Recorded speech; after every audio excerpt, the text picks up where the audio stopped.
అందుకనే మేము వచ్చినాం కాబట్టి అది అమలు జరగలేదు, ఆపిపెట్టినాము. మేము వచ్చినాం కాబట్టి రిజర్వేషన్లు రద్దు కాలేదు. 2004లో నిజంగానే బీజేపీ గవర్నమెంట్ మళ్ళీ వచ్చినుంటే ఇవన్నీ వ్యవహారాలు చేసేటోళ్ళు.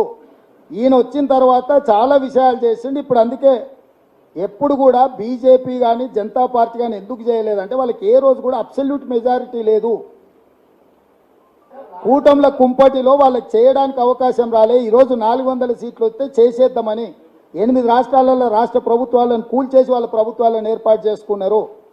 సో ఈరోజు వాళ్ళు క్రిస్టల్ క్లియర్గా సింగిల్ పాయింట్ ఎజెండాగా ముందుకెళ్తున్నారు. రాజ్యాంగాన్ని సవరించాలి, రిజర్వేషన్లను రద్దు చేయాలి. ఇది ఒక్కటే ఎజెండా. ఇప్పుడు ఎవరిని వాళ్ళని గుర్తించడానికి చేస్తున్న ప్రయత్నము, కులాల మధ్యలో చిచ్చు అనుకుంటే నరేంద్ర మోడీ గారు నేను బీసీ లీడర్ని అని చెప్తున్నాడు.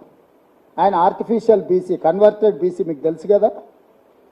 నరేంద్ర మోడీ గారు ముఖ్యమంత్రి కాకముందు వాళ్ళు ఫార్వర్డ్ కాస్ట్, ఆయన ముఖ్యమంత్రి అయిన తర్వాత ఆయన సామాజిక వర్గాన్ని తీసుకొచ్చి బీసీలో కలిపిండు.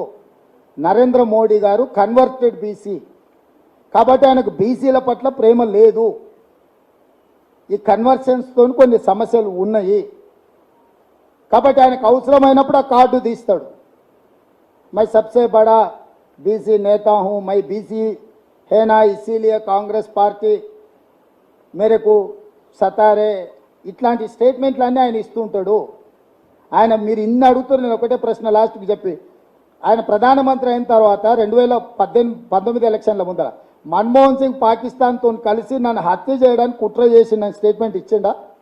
5 సంవత్సరాలు ఈ దేశానికి ప్రధానమంత్రిగా ఉన్న వ్యక్తి 10 సంవత్సరాలు ప్రధానమంత్రిగా పనిచేసిన మన్మోహన్ సింగ్ గారి మీద పాకిస్తాన్తో కలిసి నరేంద్ర మోడీ గారిని హత్య చేయడానికి కుట్ర చేసిండు, సుపారీ ఇచ్చిండని ఆరోపణ చేసిండు. ఇంతకంటే పచ్చి అబద్ధం ఈ భూ ప్రపంచం మీద ఏమన్నా ఉంటుందా? అయినా మీరు ఇంకా నరేంద్ర మోడీ గారు చెప్పేటివన్నీ మొత్తం ఏమంటారు, ఇంకా అంతకంటే సత్యహరిచంద్రుడే లేడన్నట్టుగా మీరు మాట్లాడడము, దీన్ని బట్టి మీరు కూడా అర్థం చేసుకోండి. ధన్యవాదాలు.